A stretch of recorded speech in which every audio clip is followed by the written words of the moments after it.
Cruzoé, uma ilha no jornalismo.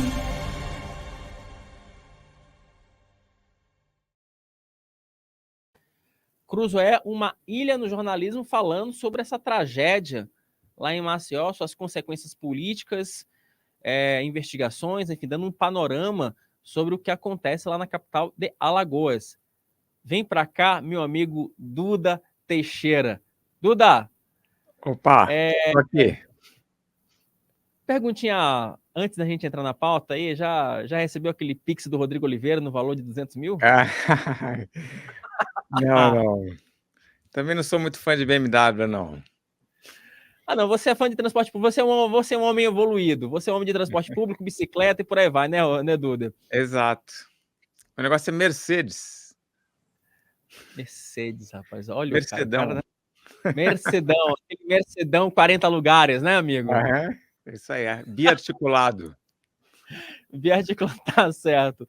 Ô, Duda, a capa dessa semana falando sobre a tragédia lá em Maceió, né, Duda? Gostei bastante dessa capa, Wilson.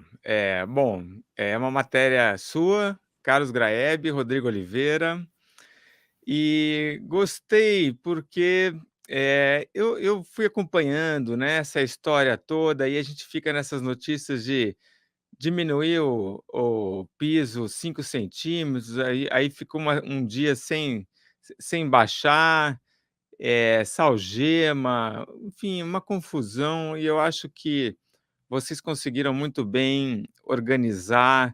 Em algum momento a gente precisa, para entender o que está acontecendo, alguém contar a historinha, né, tintim por tintim, assim, como é que começou e por que criou esse problema tão grande, né. 35 buracos enormes que foram abertos embaixo de uma cidade, né. Como é que a coisa chega nesse nível?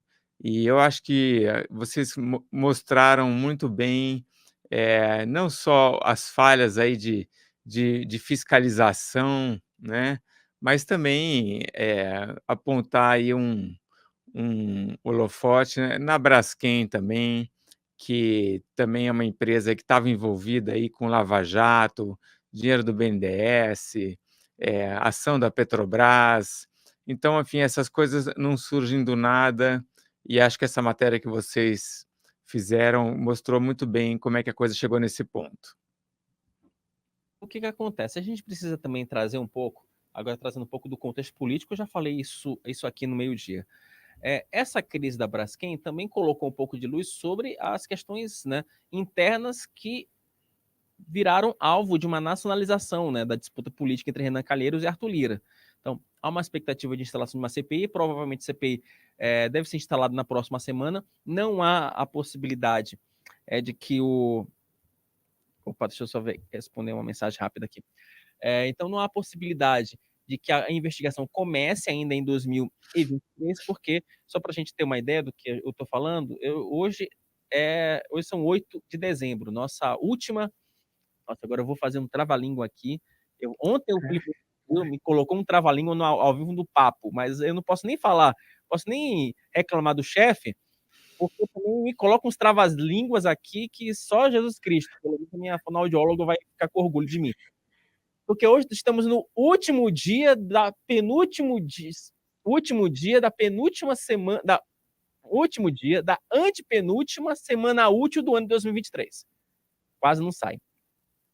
Então imaginem, a próxima semana deve ser uma semana de esforço concentrado lá no Congresso, como eu falei agora há pouco. Tem votação para todos os gostos. CCJ com Flávio Dino e Paulo Gonet, tem LDO na terça-feira, tem audiência pública, tem subvenção de ICMS, tem BETS no Senado, há possibilidade de votação do Congresso Nacional, de votação de vetos. Só na questão do vetos você tem vários pepinos para o governo resolver, como é o caso do Marco Temporal das Terras Indígenas, desoneração da folha de pagamento, CARF, arcabouço fiscal. Então vejam a confusão disso tudo. Então, dentro dessa agenda apertada, é muito provável que a CPI da Braskem ela fique só na leitura da instalação, né? A tendência é que a CPI tenha como presidente o Omar Aziz, senador, e tenha como relator o Renan Calheiros, que propôs a CPI. Se isso acontecer, vai ser uma dobradinha, né?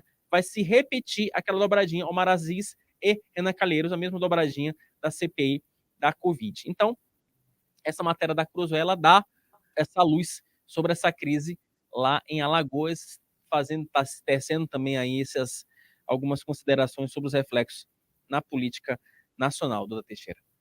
É isso aí, Renan Calheiros está louco, né, para conseguir essa CPI, porque é o palco que ele quer, né, e é uma plataforma aí que ele vai ter para atacar o arqui-inimigo dele, que é o Arthur Lira, né.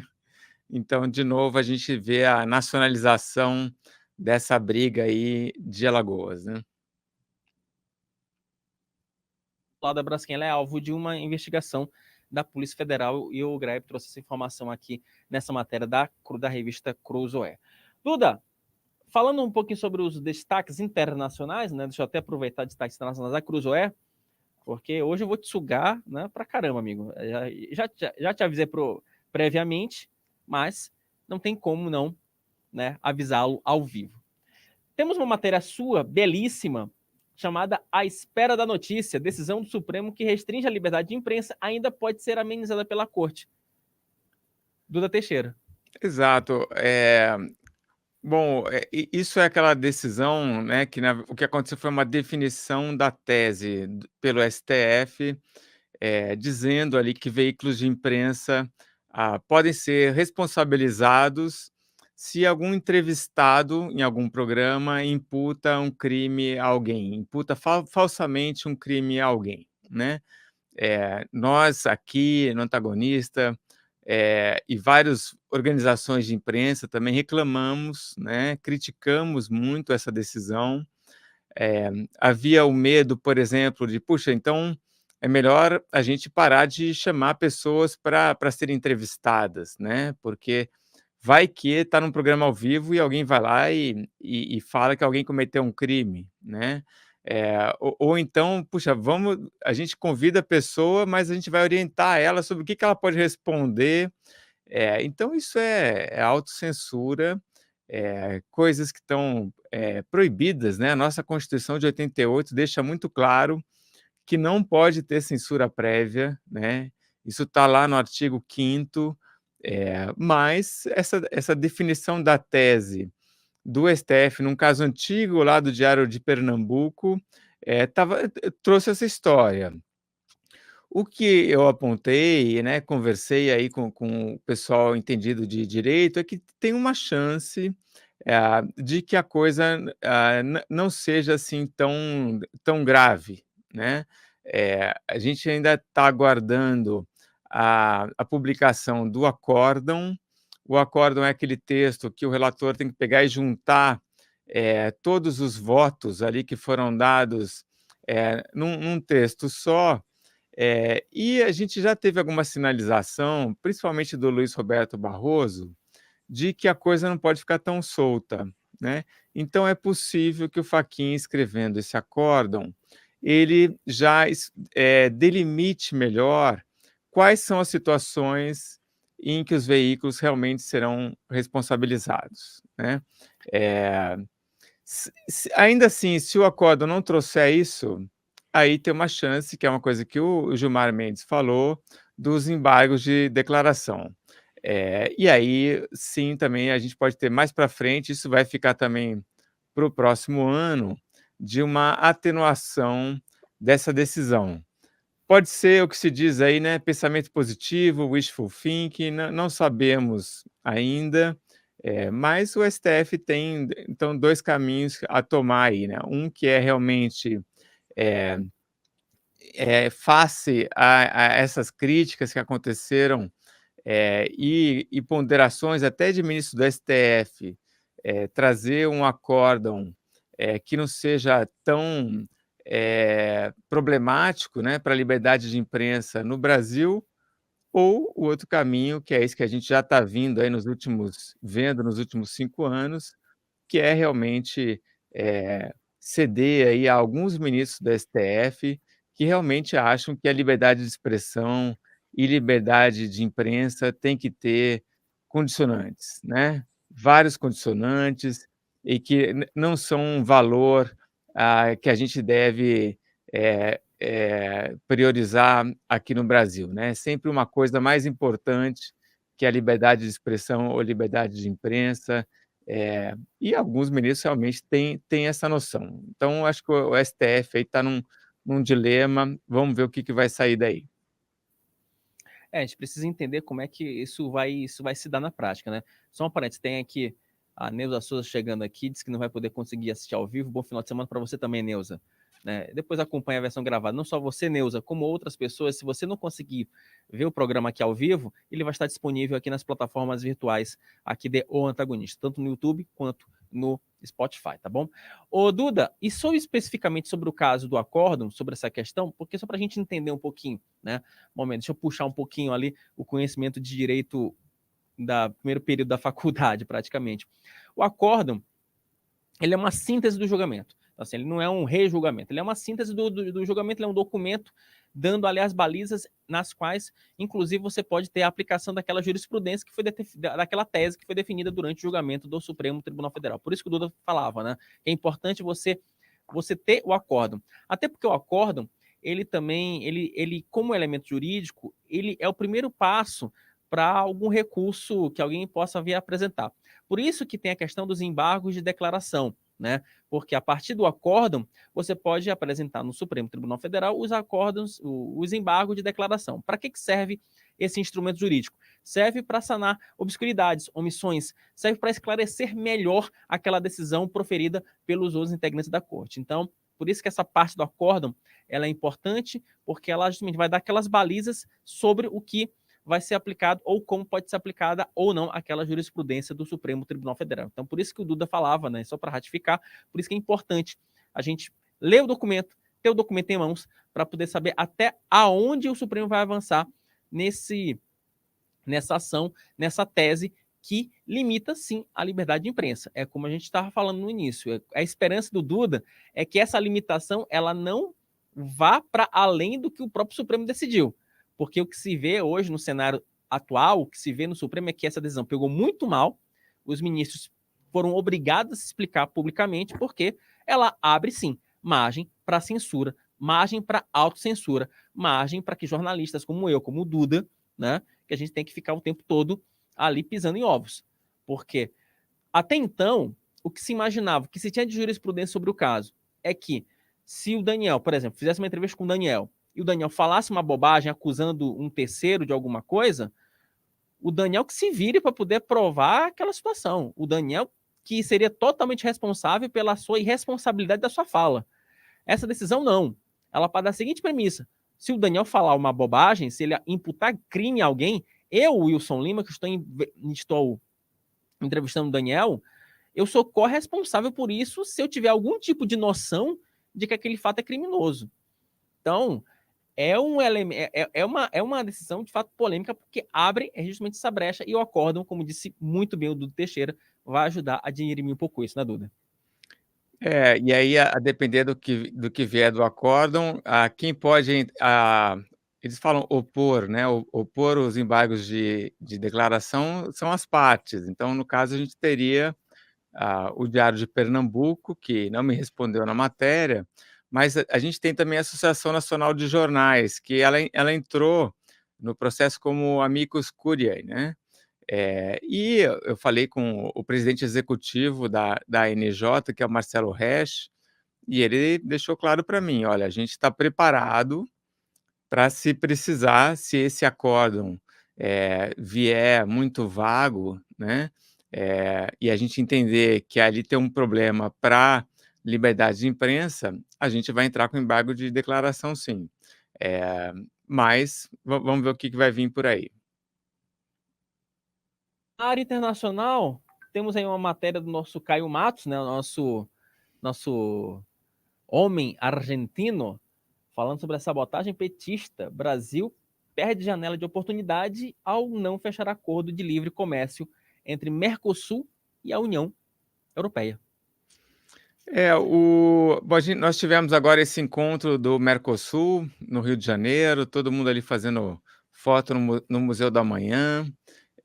E o importante desse encontro é que não rolou o acordo entre a União Europeia e o Mercosul, que tinha sido assinado no começo do governo Bolsonaro, né? 2019, faltava ratificar. E o Lula enterrou esse acordo. O texto do Caio Matos mostra muito bem, né, o que aconteceu, porque o Lula tentou jogar a culpa na França, e tudo isso, com uma certa razão, né, o protecionismo dos franceses, a Argentina também, o Alberto Fernandes, desde 2019, quando o Bolsonaro é eleito, ele fica falando, quando ele assume também, ele fica atacando esse acordo de livre comércio, e o Lula também tem a porcentagem de culpa dele, né? O Lula criou obstáculos aí, então, falando que aquela carta adicional da União Europeia, na verdade, estaria ameaçando o país com sanções, o que é mentira. Eh, Saiu dizendo que a gente precisa de exclusividade nas compras governamentais, então não queremos que os europeus participem das licitações públicas aqui no Brasil, porque isso vai afetar pequenas e médias empresas. Bobagem, né? Ah, o acordo trazia isso, mas de uma maneira gradual, exatamente para preservar essas pequenas e médias empresas. O Lula botou o Celso Amorim, nosso chanceler de fato aqui no Brasil, para bombardear esse acordo. Então, o acordo não saiu, em grande parte, por culpa do Lula, responsabilidade do Lula. O título dessa matéria é Sabotagem Petista, que mostra que o PT nunca quis esse acordo. E até outra coisa curiosa que saiu ontem, uma das declarações que saem desse encontro aí do Mercosul, eles também se reúnem com o pessoal da União Europeia, é, de que eles continuam, né? A gente continua engajado aqui em fazer um acordo de desenvolvimento sustentável, multilateralismo, e mais uma outra coisa, mas assim, nada de livre comércio. Então, enfim, o Lula pegou isso agora. Ele diz também, né, no discurso dele: olha, eu peguei um acordo da época do governo anterior, que era muito ruim, e transformou isso num outro negócio que não é um acordo de livre comércio, né? Porque o PT e o Lula não querem livre comércio, muito menos com um país rico, né? Se é com um país rico, eles realmente fazem oposição e minam o que eles podem. E, Duda, deixa eu aproveitar logo e temos a entrevista da semana com Adi Schwartz. O problema não é apenas o Hamas. Exato. O Adi Schwartz, ele fez um livro, ele é coautor de um livro que é A Guerra do Retorno, com uma ex-parlamentar israelense, que é a Einat Wilf. É um ótimo livro, e o livro traz um pouco essa ideia que os palestinos têm da Guerra do Retorno, né, de um dia querer voltar para Israel. O que, no fundo, é expulsar os israelenses de lá. Então, que é o pensamento do Hamas, né? O Hamas não aceita a existência do Estado israelense e quer destruir Israel e expulsar todo mundo de lá. Eles falam do rio até o mar Mediterrâneo, né? O que ele vai falar, essa entrevista é super interessante, é que ele diz que isso aí não é um sentimento restrito ao Hamas, né? Há muita gente na Palestina, na Autoridade Palestina, no Fatah, que é o partido laico que governa a Autoridade Palestina, que pensa da mesma maneira, né? Tanto é assim, ele traz umas evidências, né, que quando acontece, por exemplo, o atentado terrorista, dia 7 de outubro, você tem muitos civis, que não são membros do Hamas e que entram em Israel com a ideia de matar israelense, destruir coisas em Israel. Essas pessoas também voltam para Israel com reféns. Tem refém hoje que está na casa de famílias palestinas. Então, o título dá bem essa dimensão, disso que eu achei muito interessante na entrevista. O problema não é só o Hamas, né? É mais amplo, e o que o Adi vai falar também é que a gente está num momento parecido com o que havia após a Segunda Guerra Mundial, que você tinha que lidar com a mentalidade nazista que ficou após o fim da derrota dos nazistas, né? Também a mentalidade que havia no Japão imperial, depois da rendição dos japoneses com as duas guerras, as duas bombas atômicas, né? Que você precisou meio que reeducar a população para que você conseguisse acabar com o ódio, né, que tinha, né, ainda aquelas ideias de arianismo, né, de raça superior. Então é um momento similar ao que vai acontecer agora depois dessa guerra. E Duda, só para a gente fechar aqui o bloco da Cruzoé, porque tem internacional ainda que eu queria a tua ajuda, por gentileza. A edição dessa semana temos aqui artigos, né, do Pondé. É isso mesmo? É isso, Estamos produção? inaugurando uma sessão de cultura na Cruzoé, que tem um nome bonitinho de A Ilha da Cultura, né? Já que nós somos a Ilha do Jornalismo, e a ideia é que toda semana uma pessoa vai dar 5 dicas. Então, o Pondé começa dando 5 dicas de ficções, de textos de ficção, e tem também uma entrevista em vídeo com ele que explica melhor as dicas dele aí. Eu tô aqui olhando aqui pro meu celular, que eu tô pensando se eu faço essa maldade de falar das dicas do Pondé ou se eu deixo para você que nos acompanha. Porque dica do Pondé, enfim, tem que levar em consideração, né? Deixa eu ver aqui, Acho que é Antígona, do Sófocles, Não, né? vamos fazer o seguinte, para deixar você curioso, você que nos acompanha ao vivo, para te incentivar a apontar a câmera para o QR Code e assinar a Cruzoé. Boa. Olha, eu só vou dizer os autores, tá? Tem de um certo dramaturgo grego, que eu não vou dizer o nome. Tem outra de um escritor, um escritor britânico. Tem outra dica sobre de um romance de um escritor russo. Outra opção de um escritor espanhol. Pronto. E uma sugestão de uma cineasta dinamarquesa. Pronto. Melhor forma.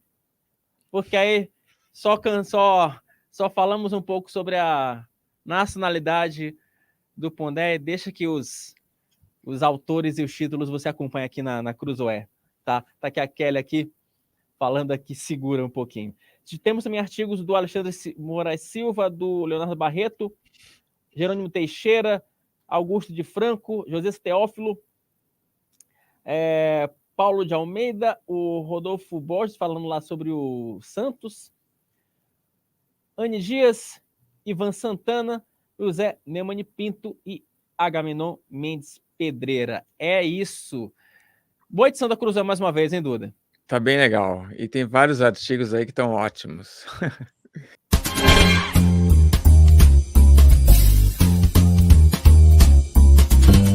Cruzoé, uma ilha no jornalismo.